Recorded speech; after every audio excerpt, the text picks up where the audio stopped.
Halo teman-teman semuanya, di video kali ini gue akan ngebahas dari awal sampai akhir gimana caranya membangun sebuah dashboard yang nantinya bisa kalian gunakan lagi untuk portfolio data analis kalian. Dan untuk konten gue ini kalian bisa ngikutin aja, dan jika kalian emang mau belajar kalian bisa copy juga nggak apa-apa. Untuk datasetnya gue ambil seperti biasa di Kaggle, tapi yang membedakan untuk software yang kita gunakan di sini adalah Microsoft Power BI, bukan Tableau. Dan untuk tutorial kali ini gue menggunakan bahasa pemrograman Python untuk melakukan filtering data dan melakukan pembersihan datanya.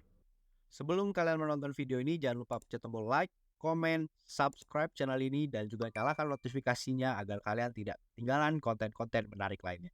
Terima kasih teman-teman, selamat menonton. Oke teman-teman semuanya, jadi di sini gue udah ada di Kaggle, dan untuk Kaggle ini adalah tempat biasa gue pakai dataset. Nah, di sini kita akan mencari dataset untuk tag company fundings, yang dimana dataset ini yang akan gue gunakan untuk melakukan analisis datanya dan juga gue bikin dashboardnya. Di video sebelumnya kalian juga bisa melihat kalau cara mendownload dataset dari Kaggle itu ya tinggal klik download aja di sini.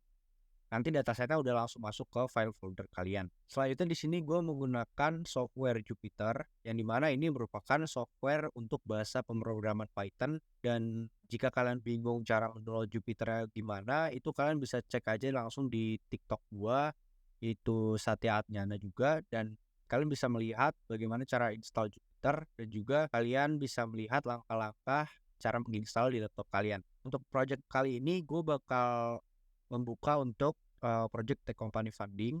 Jadi sebelum kita melakukan analisis data ini, kita harus tahu dulu data ini itu untuk data apa. Dan di sini yang udah gue baca, data tech company funding ini adalah data untuk perusahaan-perusahaan teknologi yang diberikan pendanaan oleh para investor, seperti itu ya. Untuk langkah selanjutnya, kalian buka yang Jupyter notebooknya. Nah, di sini kalian bisa install terlebih dahulu kalau misalkan kalian belum install Pandas, NumPy, dan juga Matplotlib. Nah, jadi Pandas ini untuk kita mengambil datanya itu seperti ini nanti ya, gua jelasin. Dan Matplotlibnya ini nanti digunakan untuk membuat visualisasi jika kalian ingin membuat visualisasi dari Python-nya ya. Tapi karena gue membuat visualisasinya ke Power BI, jadi nanti gue ubah ke file CSV. Oke, untuk selanjutnya di sini kalian setelah install nanti kalian import. Nah, jadi di sini ada import Pandas SPD, kemudian import NumPy SNP, kemudian import Seaborn SSNS, import Matplotlib Pyplot itu SPLT. Langkah selanjutnya adalah kita memanggil si dataset yang udah kita download. Jadi di sini adalah query-nya itu df ya. Kita buat variabel datasetnya itu jadi data frame. Di sini ya, data frame sama dengan pd pandas.read CSV. Nah, di sini kalian masukin nama file yang ada di bagian sini. Nah, ini nama file ini bisa kalian copy aja, kemudian kalian masukin ke bagian sini. Nanti cara ceknya, jika kalian mau cek, kalian bisa langsung aja tulisin df di bawahnya, kalian run. Oh, sorry. Nah, ini kalau misalkan kalian ada error seperti ini, sistem dari Jupyter itu kalian harus mengimport ini dulu ya. Kalau kalian mau nge-run itu kalian import lagi. Nah, ini gue import lagi. Kita tunggu nih, kalau di sini masih hitam, berarti dia masih ngeproses ya sampai dia putih. Nah, udah putih nih. Kalau udah putih, kita bisa langsung ini lakuin si df pd read file CSV kita. Nah, ini udah muncul ya. Kalau sudah muncul seperti ini, berarti dataset yang kita punya itu udah dibaca oleh si Jupyter. Nah, kemudian kalau kita mau ngecek tipe data yang ada pada setiap kolom, kolom index, company, website, region, vertikal, funding amount USD, funding state, dan funding date, itu kita langsung aja klik df di types ya. Kemudian kalau kalian mau mengecek apakah ada kolom yang kosong dari tiap-tiap kolom gitu ya, isinya tuh ada yang kosong atau enggak, kan bisa langsung df is null, kurung buka kurung tutup ini ya, dot sum kurung buka kurung tutup. Di sini kalian bisa lihat kalau mana yang isinya itu memang kosong gitu ya. Di sini ada region 012. Untuk di bagian sini, di bagian Jupyter ini, gue bukan mau merubah si tipe datanya sama membersihkan data yang kosong ini. Jadi nanti untuk biar mempercepat waktu aja, untuk region yang kosong bisa kita langsung hapus saja nanti di bagian Power BI-nya gitu ya. Oke, selanjutnya di sini gue bakal menghapus kolom indeks yang ada di sini. Karena kolom indeks ini nggak kepake sih ya. Jadi gue bakal hapus saja itu dengan df drop columns ya. Ini kolom saya index, in place group. Kalian bisa ikutin aja. Terus juga gue bakal hapus kolom website karena gue nggak butuh untuk gue jadi visualisasi. Oke, jadi gue hapus saja. Jadi sisa untuk kolomnya itu ada company, region, vertical, funding amount, dan lain-lainnya ini ya. Oke, selanjutnya di sini kan masih banyak ya regionnya. Masih ada di Spain, Belgium, French ya.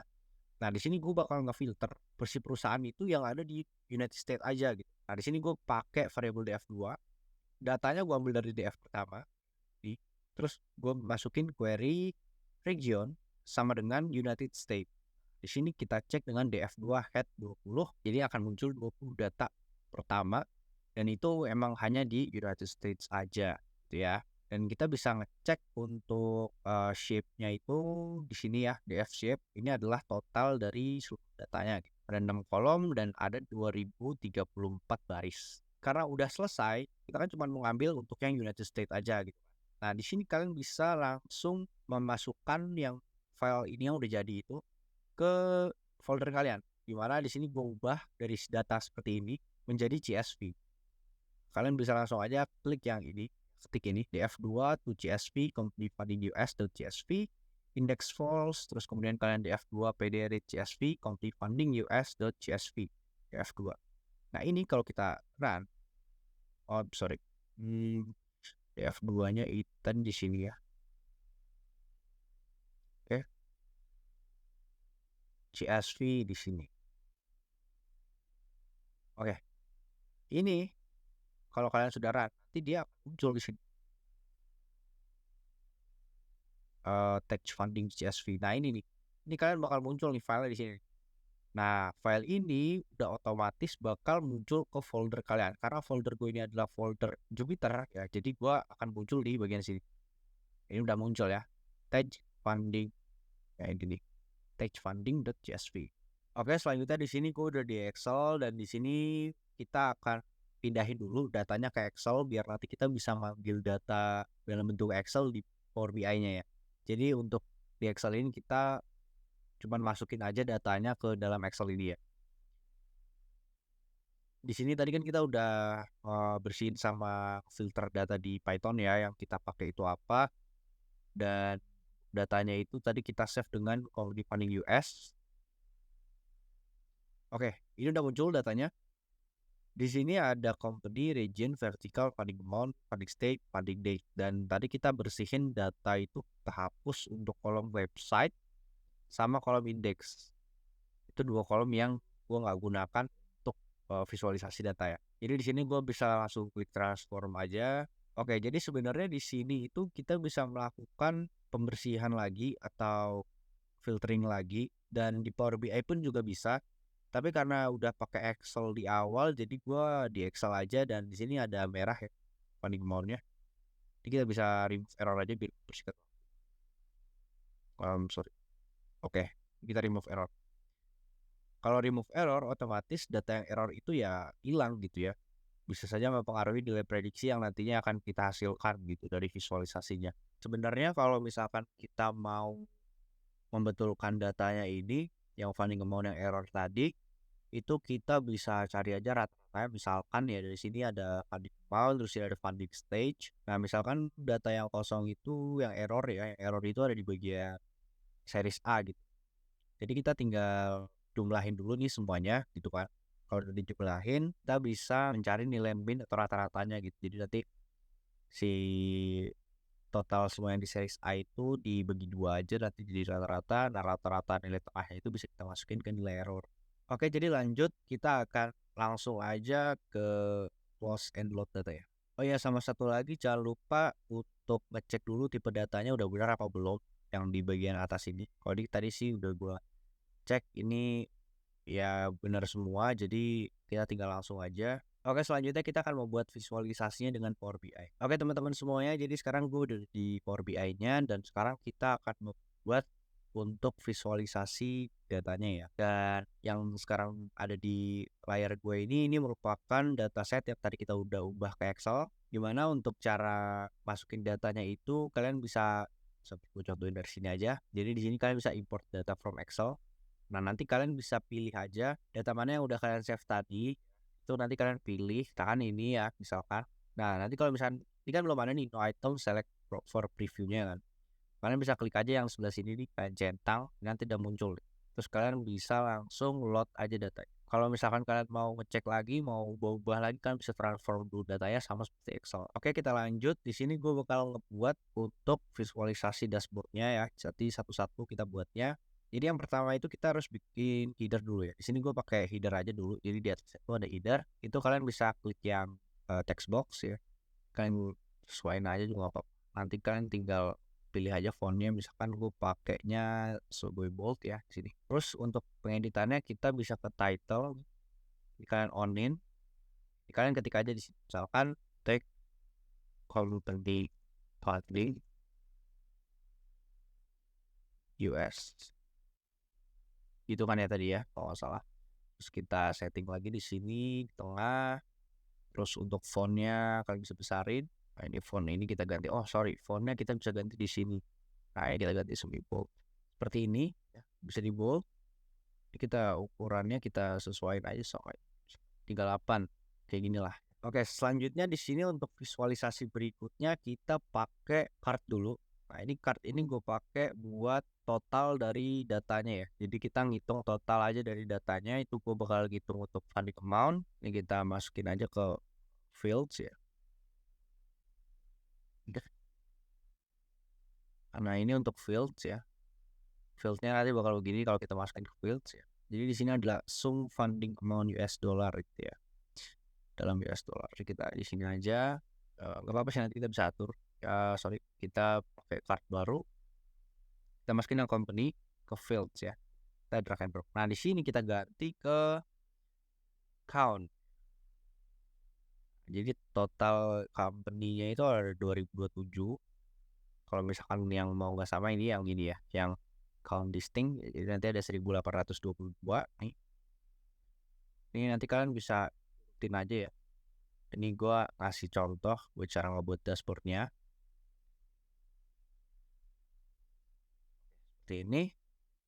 Terus selanjutnya ada vertikal lah. Vertikal ini tuh kategori ya. Jadi dia kategori, istilahnya kategori kerjaannya gitu loh. Nah ini kita masukin aja ke fields. Di sini kan masih apa itu 3D, masih first ya. Nah ini kita cari aja yang count distinct. Nanti dia akan gitu. Totalnya itu ada 107 ya. Jadi dalam 107 ini ada yang sama juga gitu. Kalau misalkan kita kayak count biasa, total itu ada 2027. Banyak ya. Kalau kita pakai count distinct, ini adalah total keseluruhan nih. Nah, jadi yang sama itu bakal digabung kalau pakai count distinct. Terus selanjutnya di sini gua bakal bikin untuk, ini kan masih sum ya. Sum itu kan jumlah keseluruhan dari 118 billion ya, biliar. Dan gue bakal pakai card baru lagi. Oke. Nah, di sini kita masukin untuk total funding amount. Bukan total, sorry. Average, rata-rata ya. Nah, ini. Ini untuk rata-ratanya itu ada di 57,99 miliar. Ini kita, kalau kita susun begini sih. Ini gue maunya ngitung company dulu. Company dulu. Susun seperti ini, baru si count vertikal ya, kategori. Nah ini gue bakal contohin untuk pergantian judulnya satu-satu aja ya. Nah di sini kita ngubah itu pakai, jadi kalian klik aja yang ini ya, cardnya itu kan klik.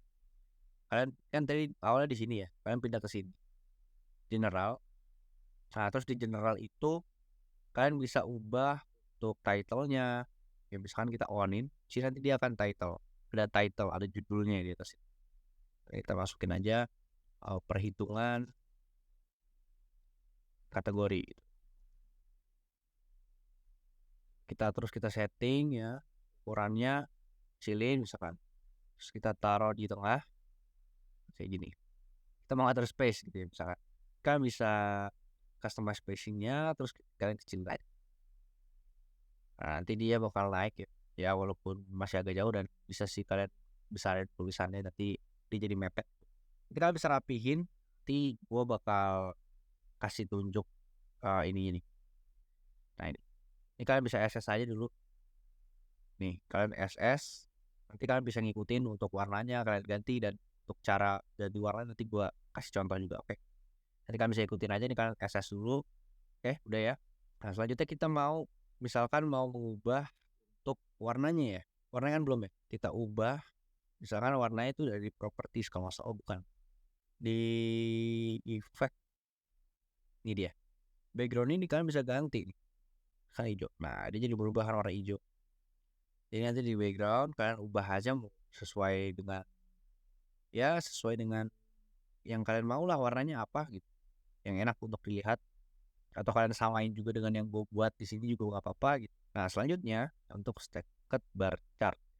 Ini dia. Nih, kita masukin untuk company-nya itu tadi kan di Y-axis. X-axisnya itu kita pakai funding amount. Ya, nih.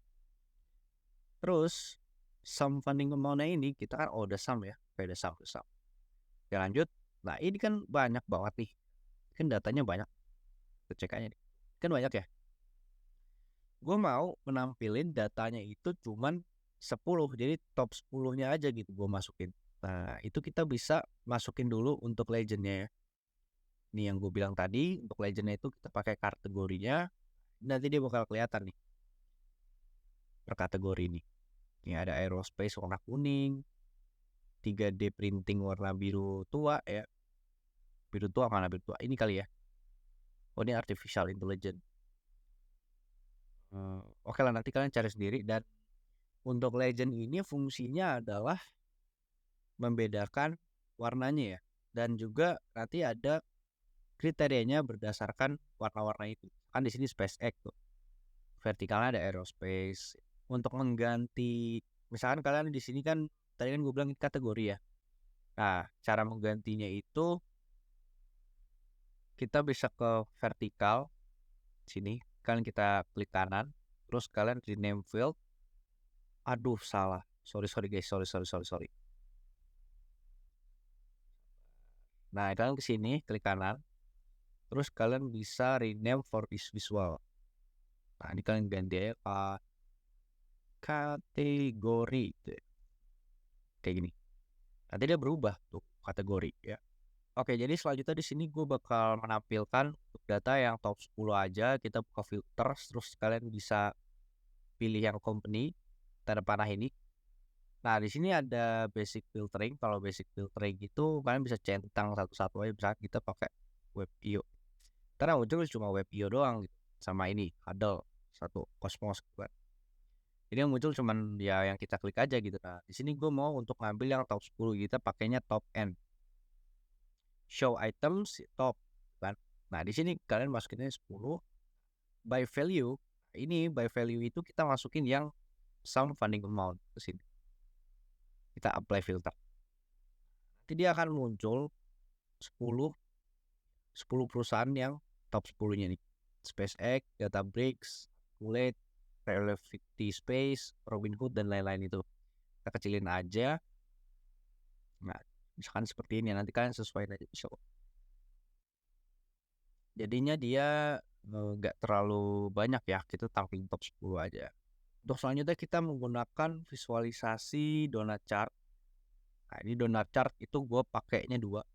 Sebenarnya yang ini juga bisa dipakai 2, tapi kan ini kan gue maunya ngambil yang top 10 di sini, top bawah yang ke 10 ya, bottom 10-nya itu kita pakai donut chart aja gitu guys. Dan untuk donut chart ini sebenarnya kurang enak sih buat dilakukan visualisasi data, tentuin top 10 atau top 5. Dan paling enak itu stack bar chart ya. Mungkin di tutorial kali ini gue pakai donut chart aja karena gue nyamain sama sebelumnya. Tapi kalau misalkan kalian mau pakai stack bar chart, di sini nanti kalian masukin aja seperti ini, terus nanti kalian bisa ganti aja sih bottom. Kita apply ya. Nah, ini perusahaan 10 ya terbawah. Jadi istilahnya itu para investor itu kebanyakan ngasih pendanaan itu di perusahaan aerospace yang di bagian SpaceX gitu ya. Ini kalian kalau pilih top ya. Nah, ini kan ada 2 nih SpaceX tuh. SpaceX sorry, aerospace ya. Jadi gitu sih. Oke, lanjut. Oke, jadi untuk yang chart di Legend itu ada vertikal kategorinya ya, kategori kita ganti. Terus di values-nya itu ada company-nya. Nah, untuk selanjutnya karena di sini ada banyak ya, jadi kan kita pusing nih ngeliatinnya ya, karena terlalu banyak isinya tuh. Gue bakal ngambil untuk top 10-nya aja, kita filter lagi di sini. Terus kita ambil yang vertikal. Di sini kita pakai top aja, top N. Terus kita ambil untuk top 10-nya. Value-nya, value-nya ini adalah funding amount. Apply. Jadi ini adalah perhitungan untuk kategori yang terbanyak. Top 10-nya ya. Ini di pertama nih, di sini ada B2B software. Nah, walaupun dia di bagian kok perusahaannya itu pendanaannya nggak terlalu besar, tapi untuk kategori B2B software itu banyak yang minat. Jadi top 10-nya itu ada di B2B software. Kalau misalkan kita di company-nya, itu yang paling tinggi pendanaannya itu ada di SpaceX. Nah, kalau misalkan kita lihat dari bagian yang kategori ini, berarti di bagian negara United States itu banyak perusahaan teknologi yang bergerak di bidang B2B software. Kalian bisa cek juga untuk bottom-nya itu, kalian bisa filter lagi kayak tadi, dan top-nya itu kalian ganti ke ke bottom 10. Nah, di sini kalian bisa lihat untuk perusahaan-perusahaan mana yang top 10 terbawah. Jadi dia paling bawah. Cuman sedikit adanya di United States gitu. Oke, lanjut. Jadi nanti donut chart ada dua ya, untuk top dan bottom. Tapi kalian bebas sih mau pakai donut chartnya itu bottom aja atau top aja atau gimana, bebas terserah kalian. Yang penting gua ngasih tahu caranya ini ngebuat si donut chart ataupun bar chart. Jadi di sini kita pakai 1, 2, 3 ya, sekitar 3 lah. 4 ya, 3 ya? 4 deh kayaknya. Oke, untuk visualisasi selanjutnya di sini gua menggunakan visualisasi line chart. Nah, di sini gua membandingkan antara average sama total sum aja ya. Jadi total sum funding amount sama average funding amount-nya berdasarkan funding date-nya. Jadi di sini kita masukin dulu untuk x axis-nya itu ada funding date.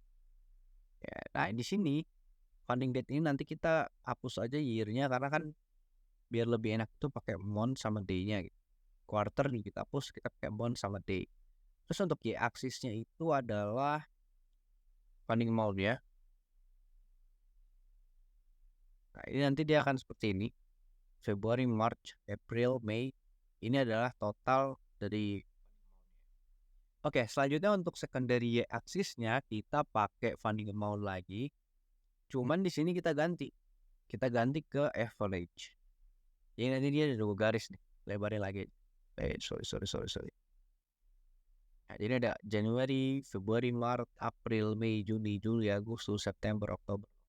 Oke, untuk selanjutnya di sini gue bakal buat biar ada markernya di setiap garis ini, biar lebih enak untuk melihatnya, dan mungkin bakal gue tambahin keterangan biar lebih enak juga ngeliatnya ya. Kalian bisa klik aja di sini, terus kalian pindah ke format your page ini ya. Oh, belum gue klik, sorry. Nah, ini kalian pindah ke sini, format visual. Untuk bagian itu kita bisa pakai marker. Marker ini kita onin aja. Nah, di sini udah muncul nih bulat-bulat. Tapi kalau misalnya kalian mau ganti, kalian bisa klik yang series ini. Terus kalian satu-satu. Nah, di kalian on. Nah, ini bisa kalian ganti ke misalkan gue mau segitiga. Jadi ada segitiga, ada yang bulat. Jadi ada yang membedakan lah. Untuk sum itu segitiga, average itu yang bulat. Untuk color juga bisa kita ganti. Misalkan di sini biru, kita ganti ke kuning, dan yang bagian average-nya kita ganti ke biru. Ini kita ganti ke biru. Seperti ini ya. Dan untuk selanjutnya kita misalkan mau pakai untuk data labels.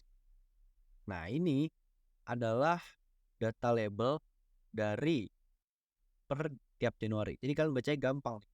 Untuk yang sumnya itu di bulan Februari ada 6,9 billion. Terus ini ada 69 M. Ini 11,5 billion.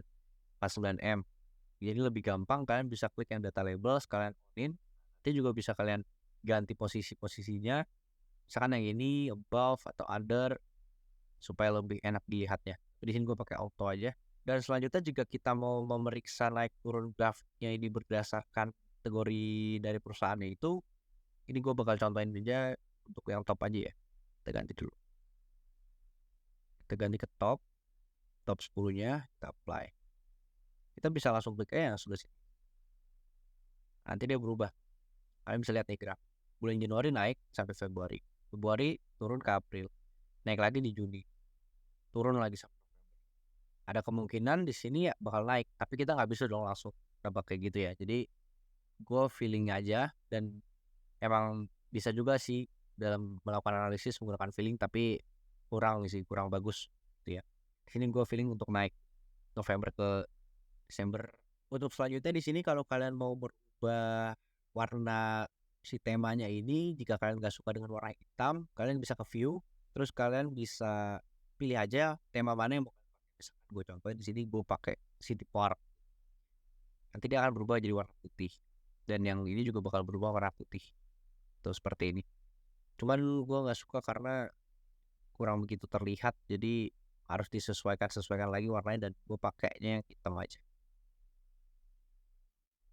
Oke teman-teman semuanya, jadi untuk pembuatan dashboard di Power BI sampai sini dulu, dan jika kalian request konten menarik lainnya, kalian bisa komen aja di kolom komentar, dan kalau misalkan memungkinkan waktunya nanti bakal gue usahain untuk ngebuatin. Dan untuk pembuatan yang ada KPI-nya, terus juga ada table di video selanjutnya bakal gue buatin pastinya. Kita sama-sama belajar ya guys ya. Jadi kalian bisa samain juga seperti dashboard gue yang ini. Itu nggak apa-apa, tapi nanti yang gue bilang tadi di sini ada bar chart yang dimana ini untuk perhitungan yang lebih bagus dalam menghitung top 10 perusahaan, maupun kalau company masih bisa sih untuk the dark chart, karena dia melihat dari jumlah ini ya, jumlah si warna di donatnya ini ya, besar kecil, bukan besar kecil, lebarnya ini ya. Oke teman-teman semuanya, terima kasih karena sudah menonton video ini. Jangan lupa untuk komen, like, dan juga yang paling penting adalah subscribe, biar ngebantu gue dalam membuat konten supaya gue lebih semangat lagi. Terima kasih teman-teman semuanya.